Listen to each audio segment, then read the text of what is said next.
A very good afternoon to you and welcome to iRadio News Bulletin. First, here are the headlines.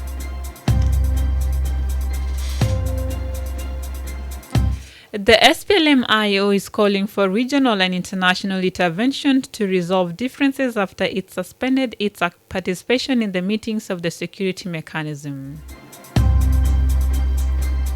Authorities in central Equatoria have warned Juba residents against buying land without legal documents.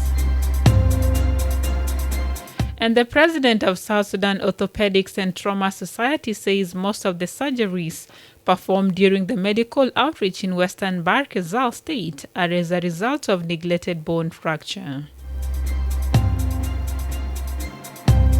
These stories and more coming to you in this news bulletin with me, Yar Ajakdeng, and now the news in detail. The SPLM-IO is calling for regional and international interventions to resolve differences after it suspended its participation in meetings of the security mechanisms. Yesterday, SPLA-IO Political Bureau chaired by Dr. Riek Machar approved the move. The Peace Party has accused SSPDF of carrying what it calls unprovoked attacks on its military bases, including the cantonment sites and unified forces training centers. The areas the party cited are Moroto Training Center in Kajokeji County, Kaljak Training Center in Rukona County, Turu Cantonment Site in Maiut County, Liangji Cantonment Site in Maban County, and Pieri Cantonment Site in Uror County. Others are Namatima Cantonment Site in Najero County, Mirmir Cantonment Site in Koch County, among others. It argued that the attacks have resulted in the displacement of civilians and destruction of properties. Besides, SPLA-IO said members of the former government do not regularly attend the security meetings and sometimes send officers who are not members of the security mechanisms. In response, the SSPDF refuted the allegation, saying its forces were acting in self-defense. The army may also dismiss the opposition's claim over its participation in the security mechanisms meeting. However, speaking to iRadio this morning, the spokesperson of First Vice President Dr. Riek Machar said there is an urgent need for regional and international bodies to resolve the concerns raised by the party. Pokboth Bulang said involving Troika, IGAD, the African Union and neighboring countries may create an opportunity for dialogue between the main parties to resolve these issues. He explains more. We believe that there should be a higher intervention, not to leave the parties themselves just to dialogue and try to discuss this issue, because the presidency themselves, a part of them, they are the one who's ordering the launching of the attacks on our cantonment site. So we welcome that call, but we believe that we need a higher intervention on regarding to resolve not only the violation of the security arrangement, but to evaluate the entire agreement and to expedite the process of its implementation on the ground, because the transitional period remains less than 9 months, or 9 months now, or 8 months before its end. Both says SPLM-IO remains committed to full implementation of the revitalized peace agreements. Authorities in central Equatoria have warned Juba residents against buying land without legal documents. Land dispute has been regarded as the main cause of insecurity and misunderstanding among communities in the state capital and its surroundings. Areas significantly affected due to land-related issues include Muriok, Korwaliang, Gumbo Shirkat, Gudele, Garbo, Korok West, among others. According to the State Ministry of Housing, Land and Public Utility, the areas have been demarcated to people with legal documents. Flora Gabriel Loro is the minister. She says some of the rightful owners have had their plots grabbed. Ms. Loro was speaking during the weekly state briefing on Tuesday.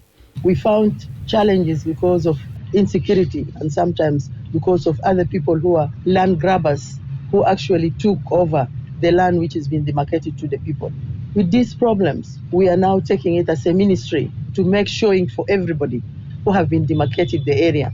I just wanted to urge to all the people in Central Equatoria that let them retrieve from taking land from others without proper documentation. If somebody comes with money or he wants to sell you a place, please don't take it, because when you want a place, you have to come to the local authority or to Central Equatoria State, the ministry, so that we give you a land. But don't be deceived by the land grabbers who actually sometimes talk about the land that it's theirs.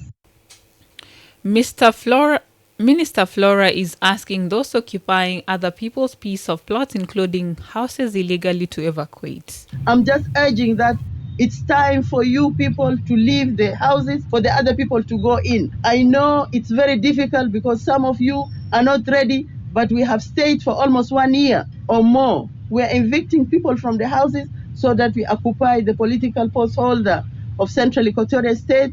We are revitalized peace agreement government. We have so many politicians to be accommodated to these houses. I urge and I ask kindly that we are not doing any harm to you, but please help us as a government of Central Equatoria State. The president of South Sudan Orthopedics and Trauma Society says most of the surgeries performed during the medical outreach in Western Bahr Ghazal are as a result of neglected bone fractures. The medical outreach in Wau concluded on Saturday, 19th March last weekend. Dr. Brian Madison says his team of surgeons have so far performed 33 surgeries during the second phase of free medical service in the state capital, Wau. Orthopedics is a medical field that focuses on the diagnosis, correction, and treatment of patients with bone and skeletal deformities. According to Dr. Brian, majority of those operated so far are women. He attributed this to what he described as fragility fractures, which are common in women who hit the fertility stage, mainly elderly women. Yeah, so the team arrived back yesterday. They finished the outreach on Saturday. They had a break on Sunday and they arrived yesterday to Juba. It was a good day, successful. And we did not yet compile the reports, but as it stands now, I think we saw around 1,500 patients and operated 33 of them. One of the main causes for surgeries is neglected fractures. Most of them actually get fractures and end up not getting orthopedic care, and most of the time actually treated by traditional bone setters. So most of these are neglected fractures, as well as fractures which are complicated by infections, again, as a result of neglected injuries. But Dr. Brian said they plan to keep the outreach program going to treat because the demand for service is high. You are listening to iRadio Afternoon News. A local chief in Lozo Payam in Mundri East County has expressed a concern over random cutting of trees for charcoals in the area.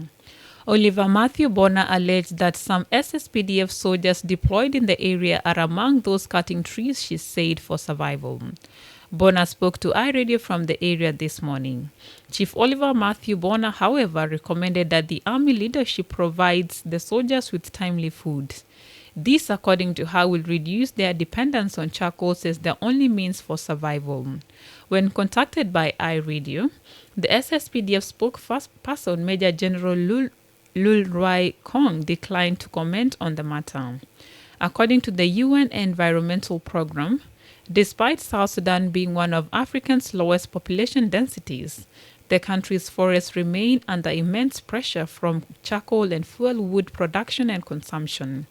The 2018 State of Environment Outlook report said fuel wood and charcoal account for over 80% of all wood used in South Sudan, with an annual deforestation rate estimated at between 1.5 and 2%. However, local consumption is not the only threat, as rapid urbanization and demand from neighboring countries, including Sudan, Uganda, and Middle East, also drive the market for charcoal. The activities persist despite a 2015 order by the Ministry of Environment banning the illegal cutting of trees and exporting of logs and charcoals. Last year, South Sudan environmental researchers called on the government to investigate illegal charcoal exports in the country. According to environmentalists, Vast land in South Sudan are being left empty by people cutting trees. And finally, before the international news, the Chief Executive Officer of South Sudan National Bureau of Standards has told the Vice President for Economic Cluster, Dr. James Waniga, that her institution is being underfunded since its establishment. This, Dr. Mary Gordon says, poses a challenge to its mandate, which includes protecting the rights of consumers by testing products. In this year's budget, the Bureau of Standards were allocated 133,000 million 288,163 South Sudanese pounds. South Sudan National Bureau of Standards last year revealed that the country is feeding on substandard food due to inability to examine imported goods. The country relies entirely on Kenya and Uganda for all its imports. Tomatoes, onions, maize flour, rice, cooking oil, dairy products, and beans are some of the foods items still being imported from neighboring countries. Mary Gordon stated that increasing budget allocation in her institution will help in addressing some of the challenges they are facing with. She spoke to the media yesterday after meeting Dr. James Waniga, the Vice President in charge of Economic Cluster. As a protector for consumers, that's our main function. As an assistant or enhancer to the export of the Republic of South Sudan, we help the economy to improve by making sure we prepare the exports of South Sudan. We prepare them scientifically by making sure they have standards, they have been tested, they have been certified, and they are packed to be sold either regionally or internationally. So the Bureau of Standards is really very vital to be there to ensure that these things are done and done properly. But we are very, very much disadvantaged because economically we have been marginalized. That's what I told you, that our informed His Excellency. As institutions, we are not being funded properly to do the work that we're supposed to do in the area of standardization and in the area of quality assurance, which means inspection and testing and stuff like that. We were supposed to be given enough budget to do the work that we do to get results. You cannot have results when you don't have input. You have to put money in, then the government of South Sudan will rip off the money that the economy will increase. So I informed him on that area, and I informed him that the fact that we are marginalized. You are listening to iRadio Afternoon News, and now to the news making stories headline from the region in international news, brought to you by MTN. My colleague Susan Anyot joins us. 1, 2, 3. 1 million. 2 million. Yes. It's time to celebrate MTN 2 million. MTN has reached over 2 million customers and still counting. Are you? With over 2 million subscribers, why won't you trust MTN? To enter the draw, get an MTN SIM card today and get free 10 minutes every day for 3 months and 500 MB every month for 3 months. And on top of that, qualify to enter a draw to win 2 million SSP cash. Sabi, what are you waiting for? Buy an MTN SIM card today and get to win 2 million SSP. Yes, when MTN says 2 million SSP, it's 2 million for one lucky Junubin. Second winner gets 200,000 SSP, 10 winners get 20,000 SSP, and others get lots of MTN branded prizes. Join MTN, the biggest family in South Sudan, and enjoy such amazing offers. MTN, everywhere you go. Thank you, Yara Jack. And now for international and regional news with me, Susie Anyuat-Williams. Sudan has denied the presence of Russian private military contractor in the country. This follows a joint statement by British, American, and Norwegian envoys that Wagner Group personnel had been engaged in social media disinformation campaigns and illegal gold mining in Sudan. The authorities accused the Western diplomats of attempting to draw Sudan into the ongoing war between Russia and Ukraine. Elsewhere, the commander of Uganda's land forces has vowed to bring hell to cattle rustlers operating in the volatile northeastern region. The warning comes a day after reports of 3 government geologists and 2 soldiers being killed by suspected rustlers in the area. The team was conducting mineral mapping in the area. And finally, the Taliban have reversed a decision to allow Afghan girls to return to high schools, saying a decision is still to be made on the uniforms they must wear. Schools were set to open after months of restrictions after the Taliban seized power last August. But a notice from the Education Ministry said schools would continue to remain closed, causing confusion. Some girls were in tears as parents and students reacted with anger and disappointment to the last-minute move. And that was regional and international news with me, Susie Anyuat-Williams. Back to you, Yara Jack. Thank you, Susan, for those international news. And now my colleague John Liberio joins us with the sports news. Thank you, Yara Jack. Welcome to Sports News. South Sudan senior men's national team, Bright Stars, will play today against Djibouti in the AFCON qualifiers preliminaries round at Burj Al Arab Stadium in Cairo. The match is scheduled to kick off at 3 p.m. Central African Time Zone behind closed doors, or is strictly no fans allowed. The Bright Stars will play Djibouti again at the second leg on 27th of this month in Kampala, Uganda. You can follow the match on iRadio. It's still in local sport. In National Unity Day yesterday, in athletics, 1,500 meters, women final winners. Number 1, Mary Ayok Awur from Lexi State with 5 minutes, 2 seconds. Number 2, Alum Sebit Matam from Western Bahar al Ghazal, 5 minutes and 9 seconds. Number 3, Emmanuel Amel Maywen from Western Bahar al Ghazal, 5 minutes and 11 seconds.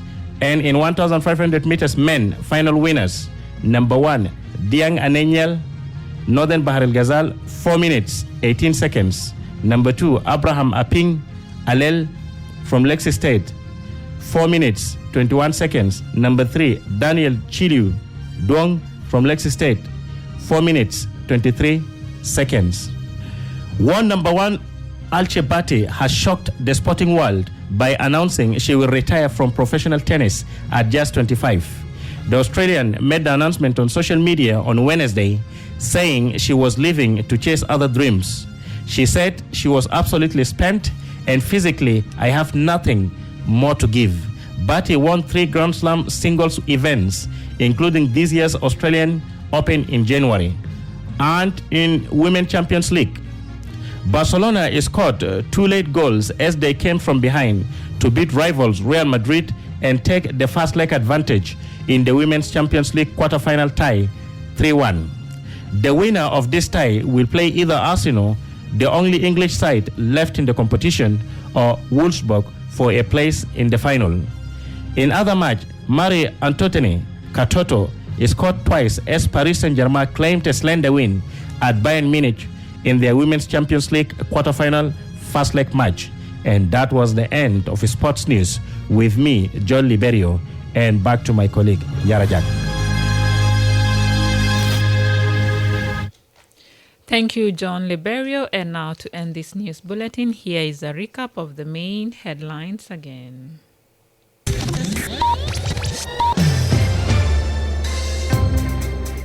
The SPLM-IO is calling for regional and international intervention to resolve differences after it suspended its participation in the meetings of the security mechanism.